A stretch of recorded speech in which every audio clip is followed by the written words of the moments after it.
Hey, want to skip those ads and get early access and bonus episodes of all Banana for Scale shows? Hop on over to truestory.fm/join and discover all the cool perks that come with being a member of the Banana for Scale family. Coming up, we put a pig on a bagel.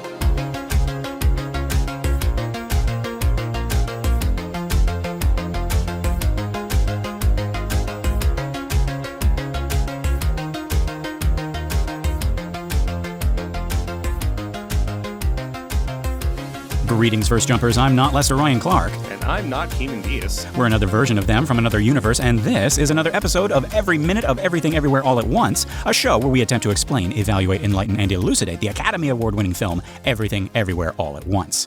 Okay, so our minute begins with Officer Anthony turning back to look at that elevator door. And it ends with him getting ready to cuff Jobu. Wait, Jobu's here? We finally got a scene with Jobu. And I know we've had scenes with Jobu, and we've had scenes about Jobu, like when Alpha Wayman was telling her villain origin story. But this is, I think, the first one where she steps out of the shadows and into the light, literally and figuratively here. I said before, folks, I love when a story builds up our villain before we meet them by having people talk about them, having people react to the mention of their name, and then we get the big reveal, and that's what this scene is. So let's get to the top here. You'll remember our heroes were in the middle of getting arrested. Wayman has been tased, Evelyn has been cuffed, and Deirdre has just realized that someone has stapled something to her forehead. And then, suddenly, they got movement on the elevator. Did the cops call for backup? No. No one's called for backup. So who or what is on the elevator right now? Or why? Or why? That's actually appropriate because we can see no passengers clearly written on the elevator doors. So it can't be a who, because who's can't ride on this type of elevator. But, Keenan, is it that they can't? Or that we don't want them to. We cut, and our officer draws his gun as the elevator doors open. And I want to talk about this shot, which is, I don't know, straight out of Alien, straight out of Terminator, Stranger Things, Resident Evil, Jurassic Park, right? It's the opening of a big metal industrial door, right? And something's behind it. And I like how our minds go immediately to that, right? But also, like in all of those examples, like, you know, which are epic and cool and scary, it's because the door is being used wrong. Okay. The door itself isn't meant to contain the beast, right? It's like we're truckers in space, and this is just a cargo elevator used for moving big things, right? Like it's an everyday door that has been used this way so much in movies that now, unless it's part of like your job, like to like move big things or to ship things, like you probably see this more in the movies than anywhere else. Right. But I remember when I was in college, I briefly had a job where I delivered mail like internally, like to all the different departments on campus. And I would use an elevator like that. And I couldn't not think about that every single time. Right. It's like, if you're doing like inventory in a giant warehouse, I'd be like, oh, somewhere in these rows and these stacks, Batman and Joker are fighting. Right. These places that are like normal places, but most of us have only seen them like as the final setting of a movie or the final stage of a game, you know? Yeah, I guess the equivalent, I forget who said this, but like the Terminator 2 factory at the end, someone called it a steam and sparks factory. Like it's not making anything except having really epic places to fight on. Yeah. Exactly, right? Like you want to find like a diegetic reason for all the smoke and all the, the falling debris and the sparks and everything like that. But looks like very dangerous. Yes. Yeah. Oh, that's interesting. The idea that these doors are being used wrong. I like that because I think when you think of when I think of a monster coming through some giant unnatural looking doors, I think of King Kong, and though that predates all of your examples, but those doors are there specifically for Kong. They're right. It's not like the villagers like built a 100-foot tall door and then they're like, I hope we have some use for that. Right. Yeah. After all this effort. Yeah, but the Kong doors only open every once in a while, hopefully, and then it's and then Kong decides that he's going to control the door, and that's the big problem. Right, and they were made specifically for him, right? Right. Sometimes it's like, they need to let him through for some reason. I don't know why, but sometimes they've decided he forgot his key, he left, and he checks his non-pockets, and he's like, oh, no.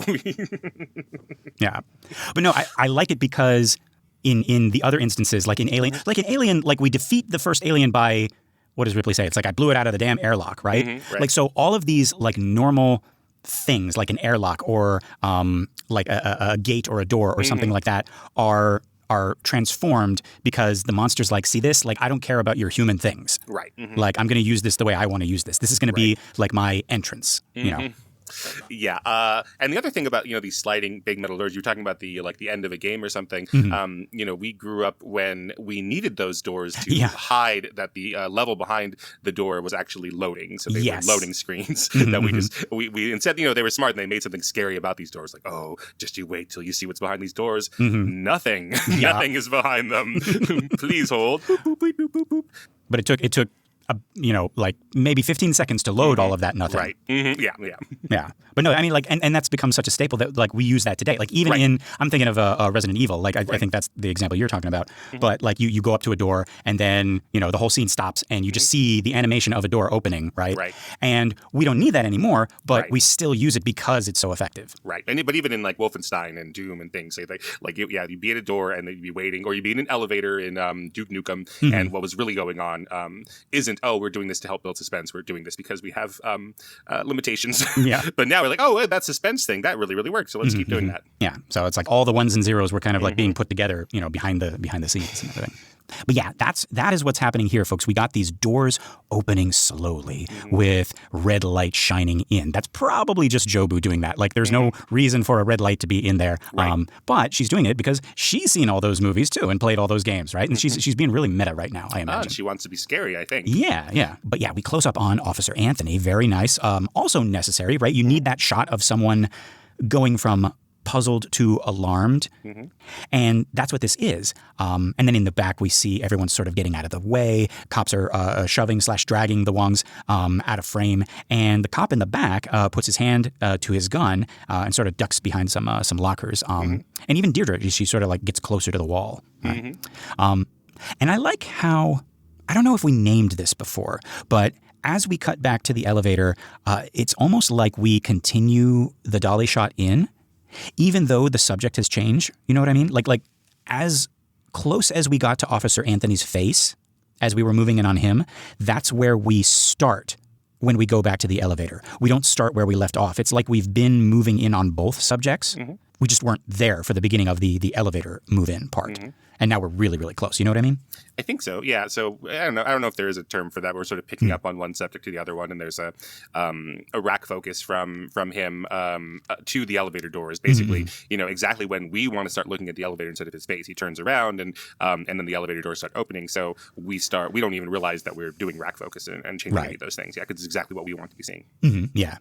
And folks, those horizontal doors are completely gone, and all that's left between us and the monster in the red light is what looks like a cage. It's got like some vertical lines, so I actually expected it to open vertically, but it ends up being a gate that lifts like a curtain. Very nice, very theatrical. And now we can make out the shape of a person, and it doesn't look like anybody we have met in the movie so far, and I like that, right? Going back to Matt Groening's idea that a character's silhouette should immediately clue you in to who they are, and I think that's now like an unspoken rule in animation, right? Yep. Like, just look at like the shadow of any famous character and you know who it is, right? And we've seen Jobu. So like if she were wearing that like Sherlock Holmes like plaid thing from the beginning, we would know immediately who it is, right? And we've seen Joy and we know what she wears and how her hair looks. So this was intentional. Even though I think we know who it is, I like that Jobu is breaking the rules a little bit. She's like, no, I'm not going to have a recognizable silhouette, right? You're always going to be wondering who it is. I love that. Yep. Yeah. And then, we get the requisite cut back to the victim as they go from puzzled to alarmed, and now they're puzzled again. This is like in the fanny pack fight when Wayman eats the chapstick, and up to that point, right, the tension was building, and then he does something weird, and they're like, huh? Right? And then all hell breaks loose, right? It's like, what's that noise? It's the monster. Oh no, it's just the cat. But the cat is the monster. Right. All right. I got stuff about cats this minute. Oh, so boy. Okay. Just you wait. Mm-mm. Yeah, but the shot of Officer Anthony is interesting because, yes, we've seen this shot before, but the lighting makes it look just a little bit different. So it's the shot of him being puzzled. So where he's stepping, they've adjusted the lighting a little bit probably, but he's also stepping into like where his brow is getting most of the light, this overhead light from the fluorescence.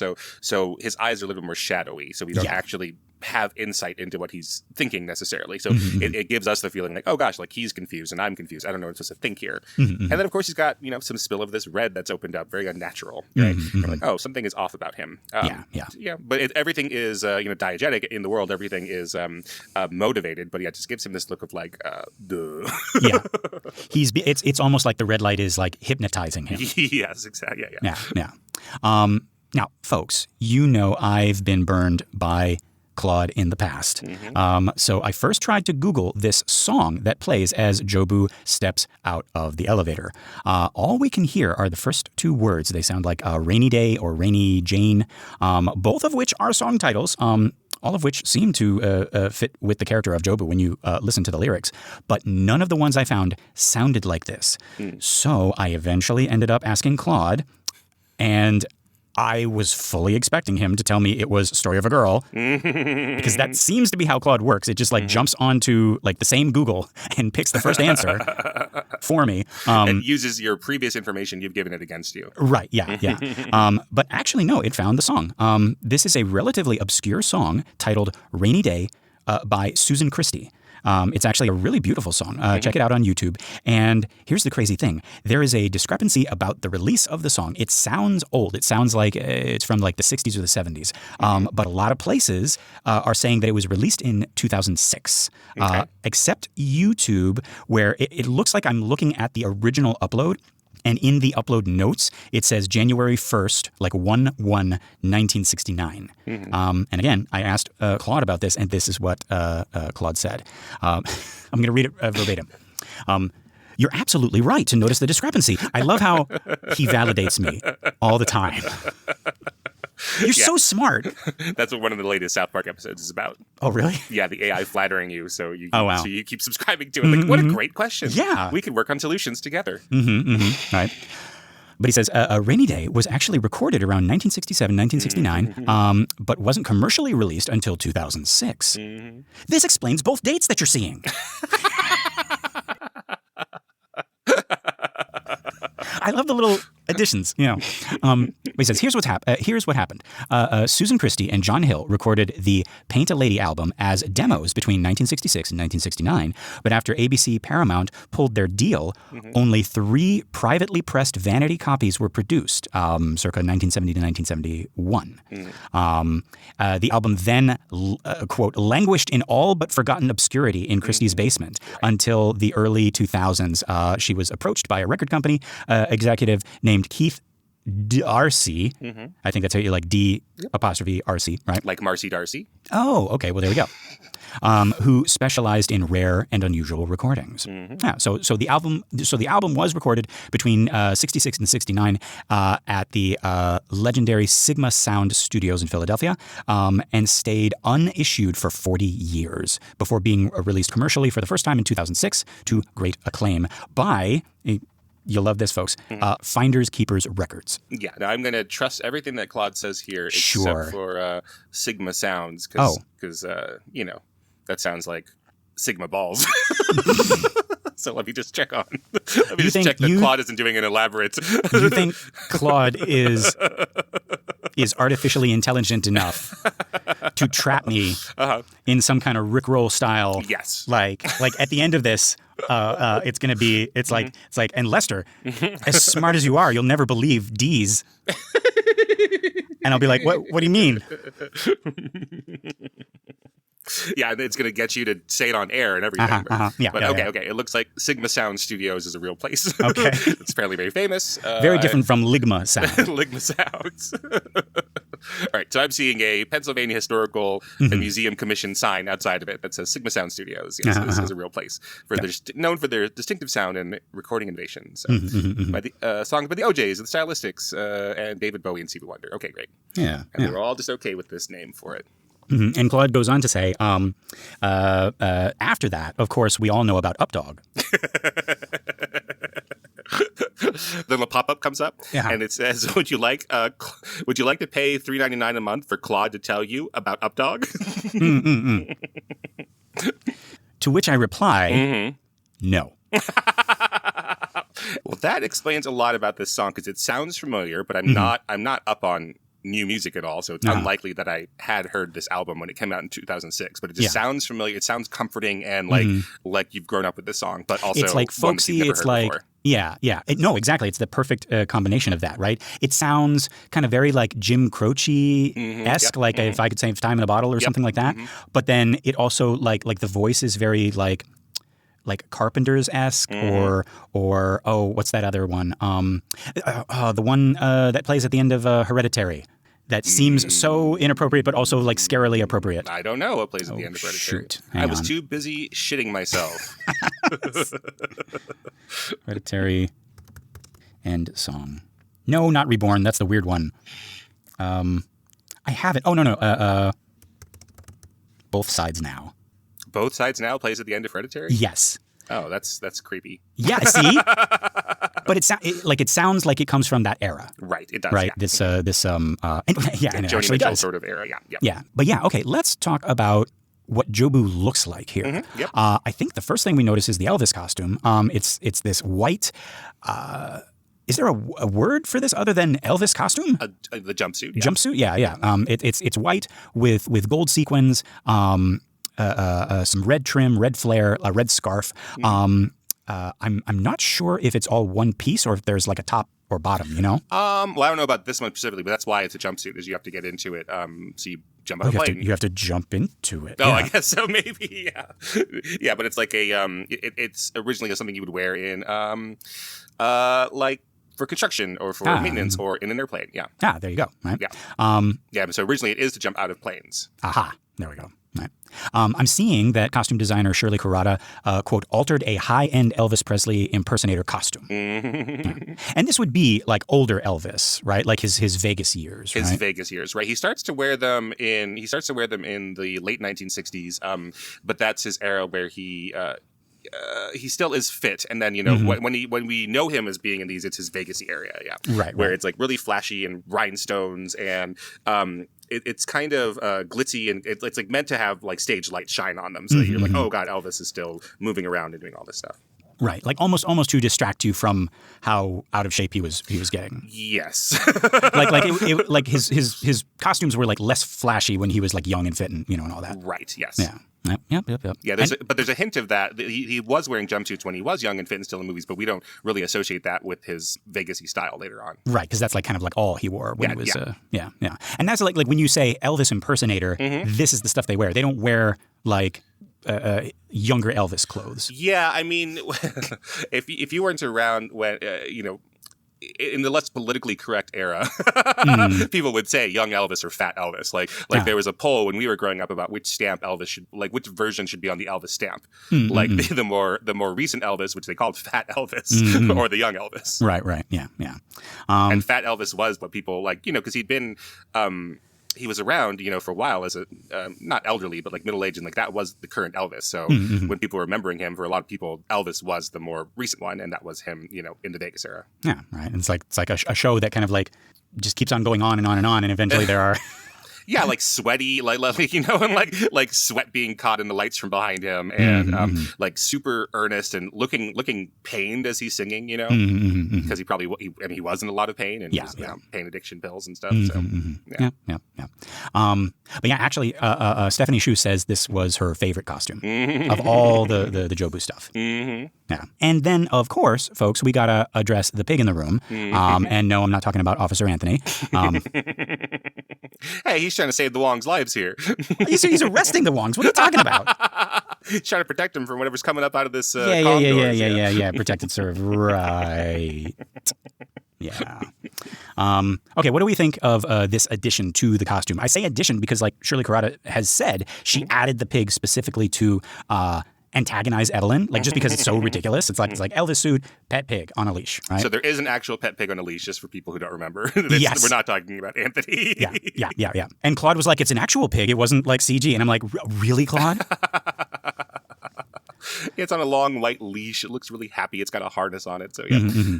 I like the addition of the pig. It is weird, because we want Jobu to be scary here, but also weird, right? That's And why the Sherlock Holmes look looks really interesting, and switching to the old lady, the anti-gambler look, right? That's really fun. Yeah. So if we're gonna have this Elvis thing, let's do something that's completely not Elvis-y, right? Right. Let's do something completely different. So she's not coming out with a guitar, or a revolver or a banana and peanut butter sandwich, or she's coming out with a pig, which we don't associate with Elvis at all. Right. Yeah. Yeah. And I mean, there has been pig imagery around Joy already with the little fanny pack. That's what do you call it? True. Bangle? Yes, I forgot about that. Yeah, it's like a Labubu before there were Labubus. Yeah. Right. So I mean, are we hinting about that, or is this was that just a coincidence that this is we just needed something crazy? It could have been a pet. Aardvark or whatever. Yeah, I hadn't made that connection before, but yeah, that didn't cross my mind. So I don't think we're supposed to make that connection necessarily. Just this weird thing, yeah. And I think and I do like that. Shirley Carrada is saying that it's specifically to sort of piss Evelyn off. This is ridiculous. Yeah. And to think of it as part of the costume is interesting. Yeah. Originally, I think it was supposed to also have a pink wig, but then they obviously scrap that. But, yeah. Like a pink wig to match Jobu's pink wig. Yeah. Let me talk to you about something else that has been scrapped here. Cat. I think I know. Oh, okay. What? Maybe I don't know. What was your guess? Well, it's coming up in a later minute, but apparently Deirdre's supposed to be with her as her little toady. Oh, if she were on a little harness. No, on not the other side, that. That'd be fun. She in addition to the pig, or maybe instead of the pig, but not on a leash.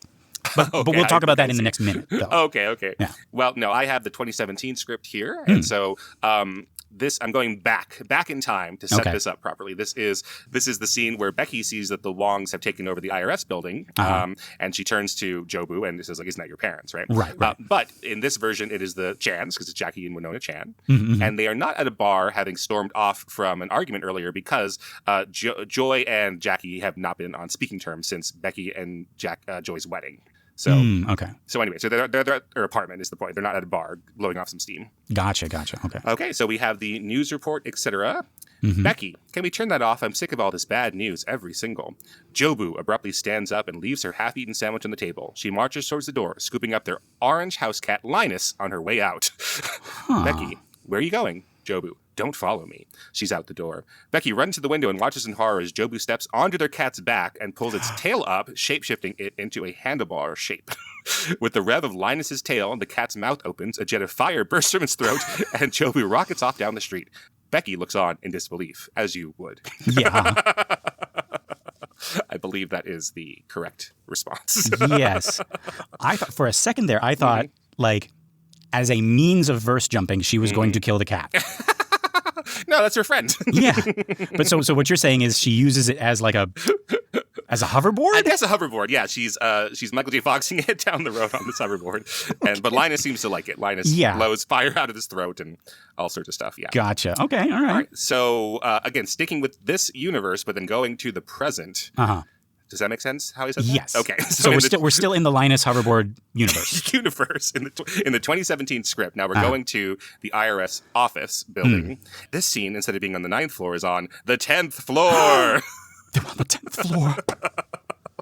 The 10th floor was the... Oh, okay. All right. I'm just accepting it. All right, let's go. Just accept it. So we have Jackie Chan and his wife, Alpha Winona, and she just told him the story, etc. The SWAT team comes in, right?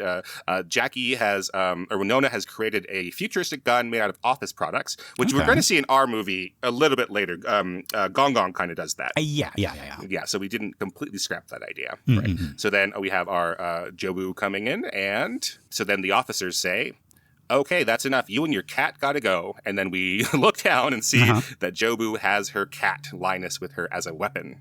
I see.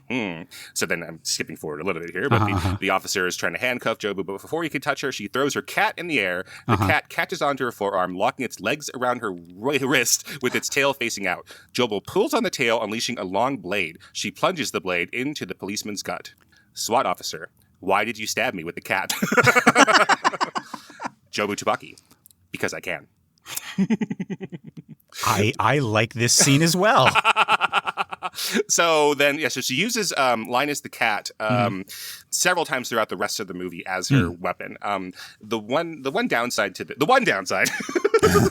that in the 2017 version they don't resolve it. Like basically the last time we see Linus the cat is during the action climax, and Jobu was like holding it like a gun, and it really is like, you don't have to shoot me, I'm your father, and there's Linus there, and we don't get a shot later on of like them all hanging out with Linus. Linus being okay and everything. Being okay, no longer a weapon. Yeah, exactly. Yeah. So use it as a gun, use it as a sword. I can't remember what else we use Linus as, but Linus is kind of her henchman / weapon throughout the rest of the movie. She can she turns her into a pillow later on to smother Desmond, if I'm remembering correctly. Wow. Yeah, so Linus can turn into a bunch of things. So obviously Jobu can turn anything into anything, but this version seems to particularly like using her cat Linus to turn into weapons. Interesting. Mm-hmm. And I like the name Linus. That's a perfect name for a cat. A cat who turns into stacks of papers or turns into guns. Yeah. That's perfect. Okay. Well, I mean, if we're following the infinite worlds theory, then this exists somewhere. All right. But now we got a pig. We don't know the pig's name. No. Apparently it is uncredited, which I was disappointed by. I remember growing up and like watching, movies like Gremlins or Arachnophobia or whatever, or any movie that like had an animal, like a pet or something like that. And the pet would be in the credits, and it would be like, E-Buzz from Poltergeist. His name is like a Mushroom or something like that. And I was like, oh, Mushroom. It's like you're in IMDb. This is great, But yeah, she walks out with this pig on the leash. Apparently, there's a handler just out of frame using a clicker to get the pig to move in the right direction. But it kind of doesn't. You can see right before they cut, it's like, oh, what's down this way, right? And it just like turns. But yeah.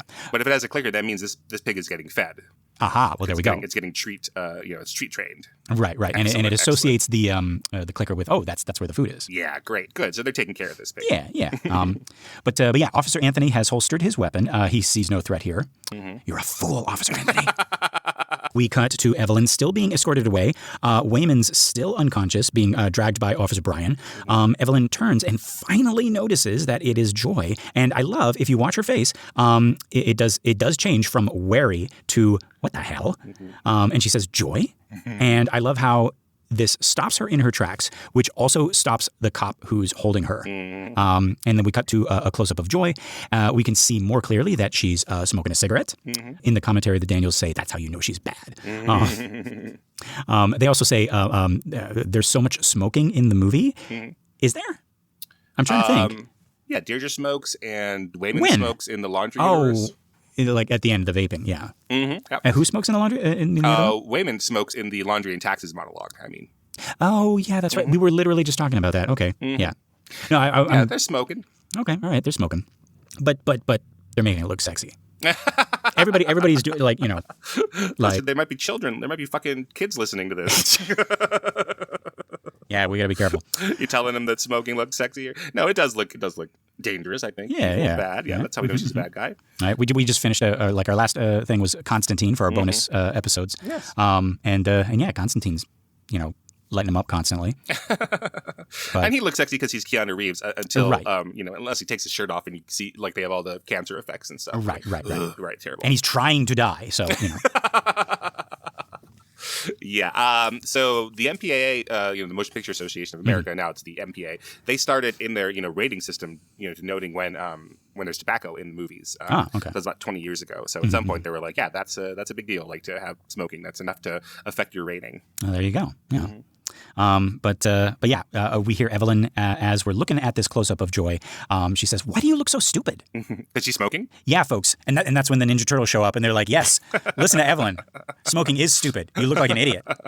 We're not talking about the pig or the Elvis costume. Yeah. But Jobu keeps walking. Walks right past Officer Anthony, who says, "Ma'am, you and your pig can't be here." And actually, Jobu has let go of the leash, and now we see that it is trotting up to Deirdre, who, all right, what's going on here? I really like this little character moment for Deirdre, even though I don't know how to describe it. Like she seems immediately smitten with this pig. Yeah. But like to the exclusion of everything else. Like nothing else exists now, right? As she crouches down to meet this pig. It's like Gong Gong with the pudding cups. Like it's that level of like crazy shit is going on all around me, but I'm in my happy place. I have my pudding. Or look at this pig, right? Yeah. like we know she has cats. Is this an extension of that? Is she just like a big softie when it comes to animals? Or like, what do you think? I think so. So I don't think it's anything like the mind meld between her and Jobu across the universes or anything like that. I think that this Deirdre just loves animals. It is very strange and odd. And even in this semi-emergency state, right, where there's still police around and she has been assaulted at least twice as far as she knows, right? Yeah. It's like, oh, there's a tiny pig here at the office. Yeah. I want to see more like instances of that, like maybe somebody brings their pet into the IRS one day and Jobu just completely, or not, and Deirdre just completely transforms. I think that, we talked about Deirdre loving being correct, like loving the rules, right? But I think this is a rule that she likes breaking. Somebody bring an animal, right? Right. There are probably signs that explicitly say like no animals, no pets or anything like that. But she lets up on that. She's like, oh yeah, I'm bringing. Yeah, somebody has brought up the idea at the film department at UNLV to have a department cat. Oh, right. Somebody, Keenan? Not me. It wasn't me, I swear. Because immediately I think like, oh gosh, that the cat could get out or allergies. So I start thinking about it, but everyone else so far just been like, but come on. An office cat, come on now. And like when you imagine a film department, you might think of one that has like, a studio, something like a movie studio or something. It's all one floor, like first floor, and it's big, expansive. Now we're on the fourth floor, so there's no cats. Yeah, cat life would be very different, I think. Yeah. You'd have to learn how to ride the elevator. Yeah, right. Learn how to open doors. Oh no! Someone taught the cat how to open doors. Mr. Department Head, how are we going to watch the latest screening? It's like, well, and then just like pulls the cat's tail like a lever, and its mouth opens up, and then like it becomes a projector. Yes, my pitch for a logo, like a little splash screen at the beginning of student shorts or beginning of like our film festival and everything. I forget how we got onto a Firefly. I can't remember it all now, but I said a Firefly could be our mascot because then it uses its butt to project the movie. And I like that a lot. I don't know why we got stuck there, but why we haven't done it yet. But so nobody else has agreed? They all said it was a good idea, but where is it? Oh, yeah. See? It's like the weather, folks. Everybody talks about it. But yeah. The UNLV film Firefly. Yeah. Oh, yeah. They're like nice alliteration there. Come film on. Firefly. Yeah. We're the Fireflies. We light up your mind, yes, or the night, or the and whatever. Your hearts. Yeah, yes. Yeah. Come on, UNLV. Come on. Well, if only we knew anyone who had any sway over there. I mean, yeah, right. Gee. Yeah, but I like this shot of Deirdre in that it's a shot of her with the police officer, but then the camera is like craning down with her. It's following her as she goes down with the pig. Yeah. So I wonder how improvised it is, right? Because I mean, like it's not in our versions of the script, right? It's Shirley Kurata, the costume designer, finding this pig, I guess. Yeah. Somebody had a pet pig. It was like, Yeah. It actually, okay, so she's like bending down. It looks like she's picking up the drywall to feed it. I don't know if that's a good idea. But there is the like behind the scenes where Jamie Lee Curtis is like is equally fascinated and smitten with this pig, and she kind of like laughs and says to the camera, it's like he's eating the drywall. Yeah, because somebody keeps feeding it the drywall. I'm not going to say which came first, but like that pig might have walked right up to that drywall and started eating it himself. But yeah. Well, I'll try to remember when we get there about more pig stuff because in the 2017 version there's more pigs. But there's no like it doesn't have a corresponding scene in our 2022 script. So okay. So it might be difficult for me to remember to talk more about the pigs in the original.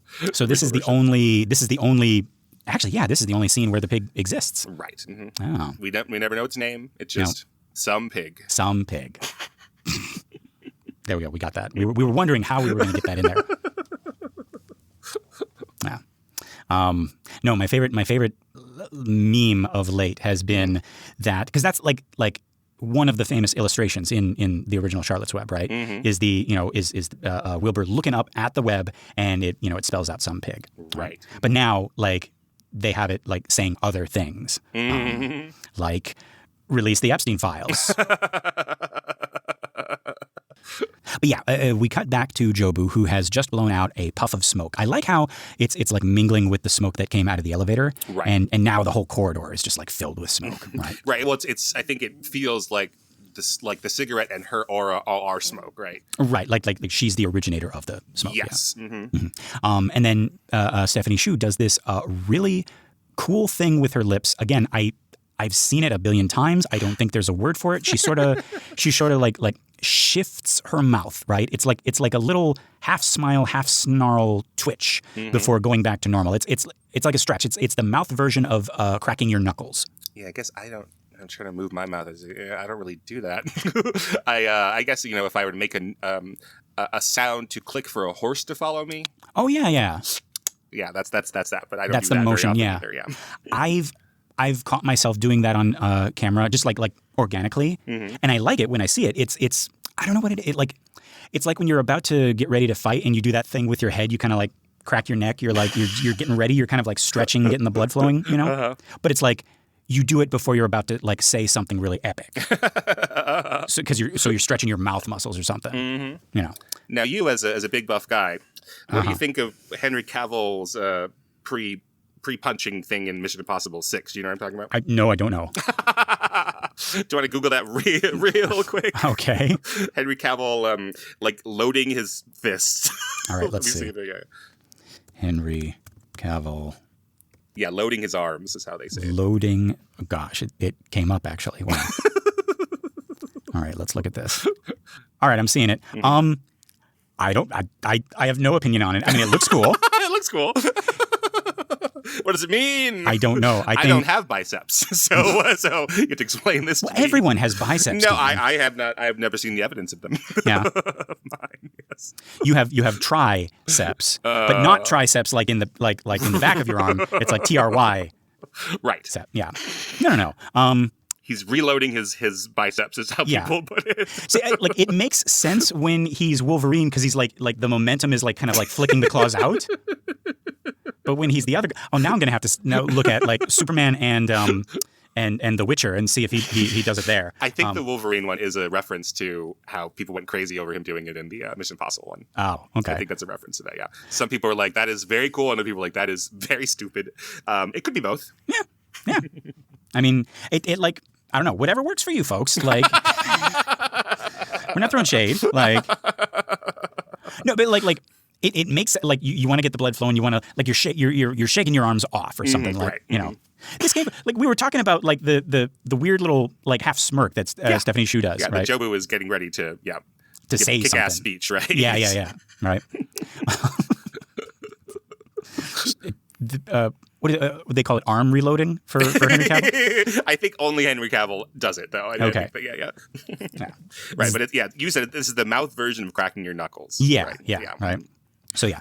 And then, speaking very slowly, as if she's like choosing her words very carefully, which of course she isn't, right? I feel like Jobu already knows exactly what she's going to say, and she's like pausing for dramatic effect. I think everything with Jobu is dramatic effect, right? And again, she has, because the universe is infinite. Oh, yeah. And she has said this many, many times. Right, done this before. Them, yeah. And she might have done it, like, she might have been talking to, like, a cop who's an actual pig in one year. Right, exactly. Yeah.